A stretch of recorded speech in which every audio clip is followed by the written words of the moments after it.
Good morning, or as they say in Lithuania, labas rytas, from Kaunas, Lithuania.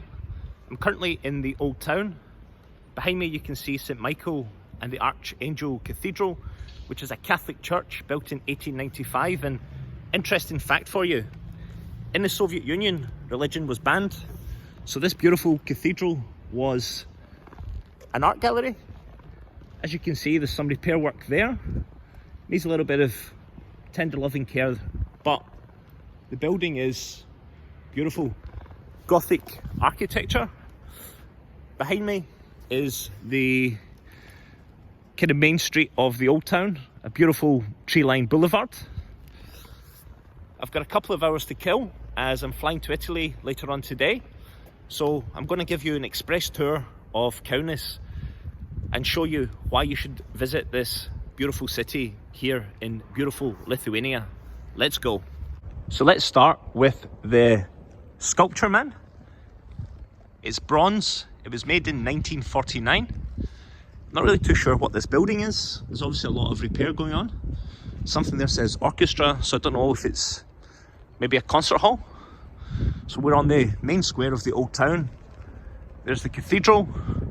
If you go down that street there, there's a very, very good shopping centre called Acropolis. But let's go for a walk down this beautiful boulevard and let's talk a little bit about Kaunas, a little bit about Lithuania, and let's see why everybody should come to Kaunas.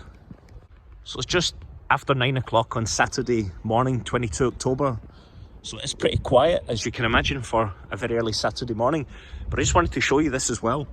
Got a children's play park right here in the centre of the city, which I think is really good in the former Soviet Union countries, Belarus, Ukraine, Lithuania. There's a lot of open space and they prioritise family, which is nice to see, because in the rest of Europe, I guess things are not really like that. What I really like about Kaunas is it's very clean. It's got a really, really nice vibe to it.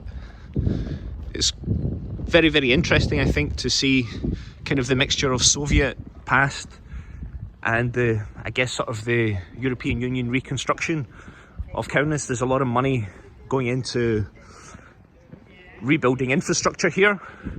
Kaunas is the European Capital of Culture 2022.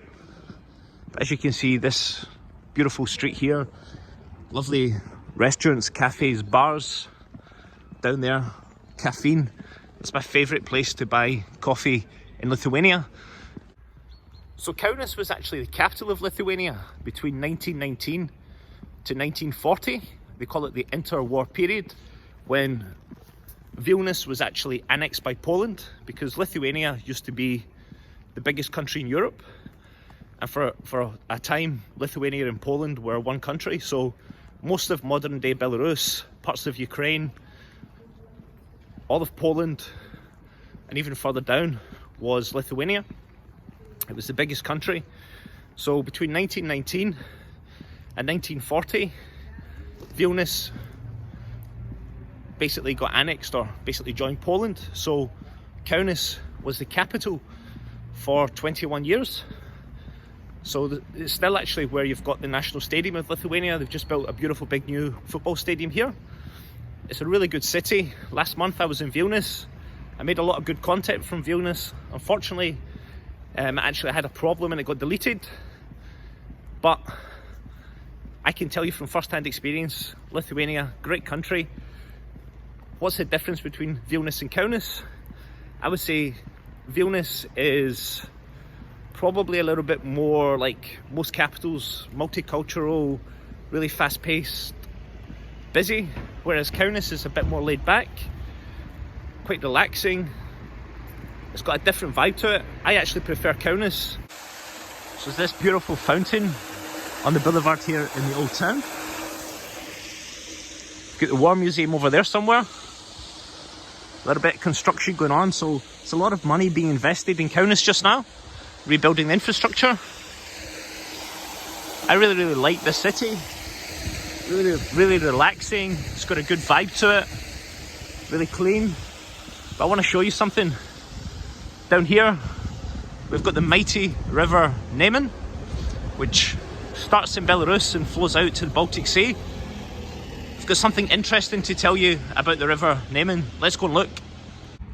So here is the river Neman, which starts in Belarus and flows out towards the Baltic Sea. In Kaunas, you've got two rivers. You've got the Neman and you've got the Neris. The Neris also starts in Belarus. And down that way a little bit, you can walk to the point where the both rivers meet. I don't have time to show you today, but if you look on Google or YouTube, it's pretty cool. So the two rivers meet and then flow out into the Baltic Sea. But you can see here, nice park area, forests. You've got the Zalgiris Arena there. You've got the shopping centre here, Acropolis. So you can see it's a city where old and new meet. It was part of the Soviet Union until I think the Baltic countries left a little before 1991, so I don't know, 1989, 1990. So you've got that sort of mixture of Soviet architecture and modern architecture. But it's a very, very beautiful city, as you can see. I'd like to spend a couple more days here exploring because I would like to go and see Kaunas Castle, but I don't have time today, unfortunately. So in Lithuania, you will find all the signposts in Lithuanian and English.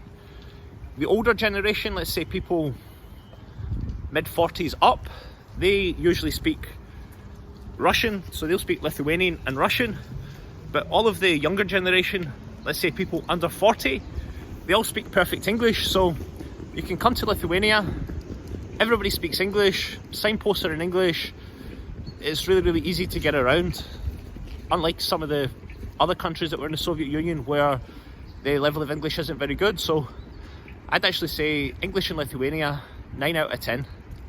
So Kaunas is the home of the famous basketball team, Kaunas Žalgiris, who are one of the biggest basketball clubs in Europe. And what you'll notice is Lithuanians are a very, very tall race of people.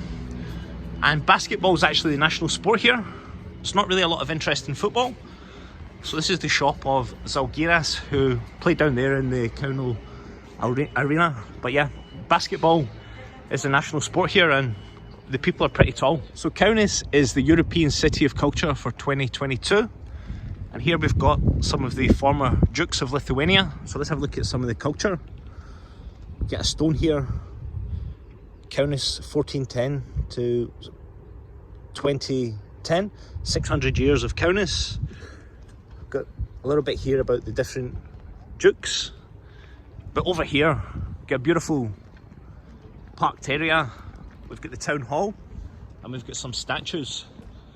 So as you can see, over there is the church where we started earlier on. Get this beautiful boulevard that goes all the way down from Old Town to Centre, and we've got lovely park areas, which I always think makes a city better. Have some fresh air, have some greenery. So let's go and look and see what statues we've got over here. Beautiful autumn day, crisp day, sun's out, leaves all over the ground, good for your health, fresh air, best thing for your health. So we've got a beautiful white building here, which is, I believe, the town hall of Kaunas. At first I thought that was Lenin, but I'm sure all of the Lenin statues were removed from Lithuania a long time ago. So I don't really know who this is. It's not Lenin. It's somebody called Juozas Naujaklis. I don't know. It's a little bit worn, but probably some famous Lithuanian poet. But yeah, definitely a beautiful city. Get more areas there for children to play, people out walking dogs. As with most former Soviet countries, Lithuania is very family friendly and very clean. Behind me, another bronze statue.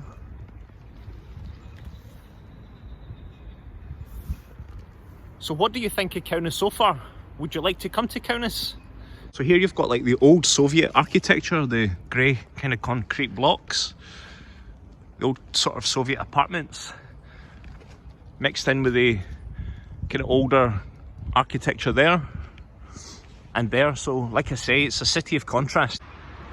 So we've got some street repairs going on here. This is a beautiful street with bars, restaurants, and Hesburger. A famous YouTuber said it's the best. Last time I was in Lithuania, I tried it. Overrated, not very good, but listen, I'll let you make your own mind up on that. And nearly get knocked over by a cyclist. Here is a famous Lithuanian poet called Vladimiras Dumenekis. So this is the historical presidential palace of Lithuania. Like I said earlier on, this was the capital of Lithuania for 21 years. So let's have a look around here. We've got old military pictures, Baltic Fellowship.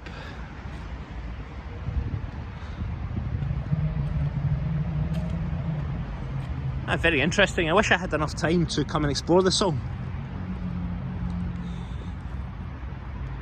Don't really know what this means because it's all in Lithuanian, but I guess it's a map of the park area and the presidential palace. So let's have a look at it. Not as grandiose as the one in Vilnius, but it's still nice architecture, still interesting to see. What have we got over here? So today I didn't have a lot of time. I wanted to show you Kaunas Castle and the point where the two rivers meet, but I didn't have time because I'm going to Italy today. I'm going to have lots of brilliant content coming to you from Italy. So I hope you enjoyed this express tour of Kaunas. Let me know in the comments what you think of Lithuania, what you think of Kaunas, if you would visit. As always, hit the like button, subscribe, share across all of your social media platforms. Until next time, dos viduli.